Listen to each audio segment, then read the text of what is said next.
Hi, this is Samyak Jain from Unacademy, and I'm interviewing Miss Pallavi Mishra, who has got an All India rank of 73 in UPSC exam.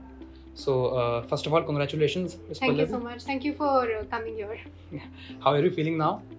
It's yet to sink in, I think. But I think the biggest joy that I've gotten out of this is to see the pleasure on my family's face. I think that's irreplaceable. So I'm pretty glad about that. And were you expecting this rank? I think this is an exam where you can't really expect anything, right? It's such a lengthy exam. You write 9 papers, you appear for an interview, so you can't really judge how you've done. I was hoping for the best, and I think I'm pretty happy with my rank, yeah. Now, can you please tell about your family and the role played by them? I think my family has been my pillar of strength because from the very first moment when I decided to attempt this exam, they have been sure that I'm going to succeed. So I think that confidence has lent itself to my own self-confidence.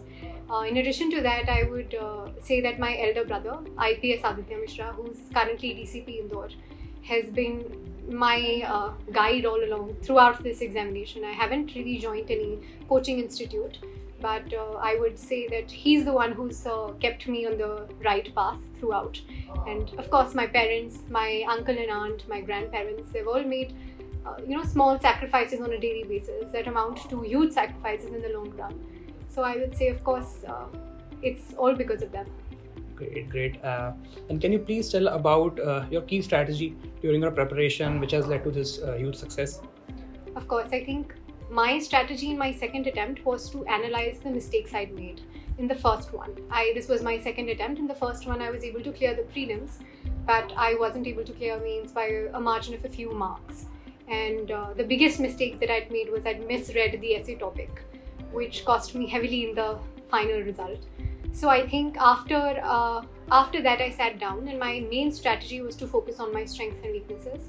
And I recognized that my conceptual understanding and my foundational understanding of subjects was decent enough. I just needed to sort of revise a bit more and add a little bit of a flourish, write a lot of tests. I can't emphasize this enough. Whether it's prelims or it's mains, they always help you. So I think creating a strong core conceptual understanding and then supplementing it with tests is a good strategy for this exam. And how many hours of study you used to do during your preparation?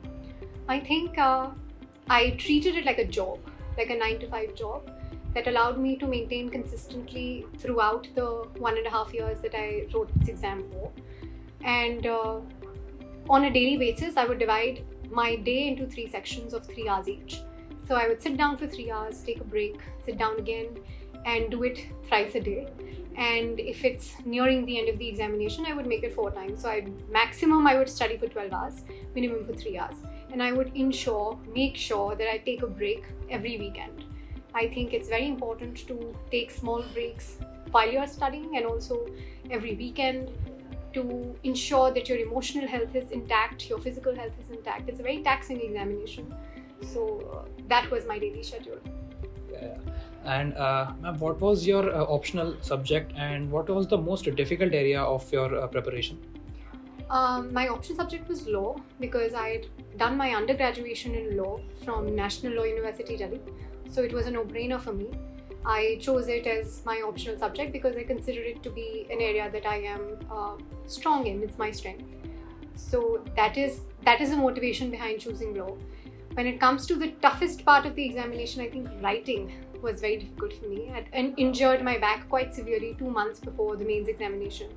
And that just added so much pressure and stress to the exam itself that I think that was the biggest challenge that I faced during the preparation. Okay, and in last, any message that you would like to give to all the UPSC aspirants out there? I've said it a few times before now, but to all the aspirants who are appearing for the first time, I wish you all the best for the prelims that's about to commence on 28th. And for people who weren't able to clear it this time, who couldn't find their names in the list or who failed, I know it's heartbreaking, it's soul-crushing, but I hope that you can find the confidence inside yourself to come back at it, to bounce back, and to give it another go. And I hope that you succeed. I wish everyone the best.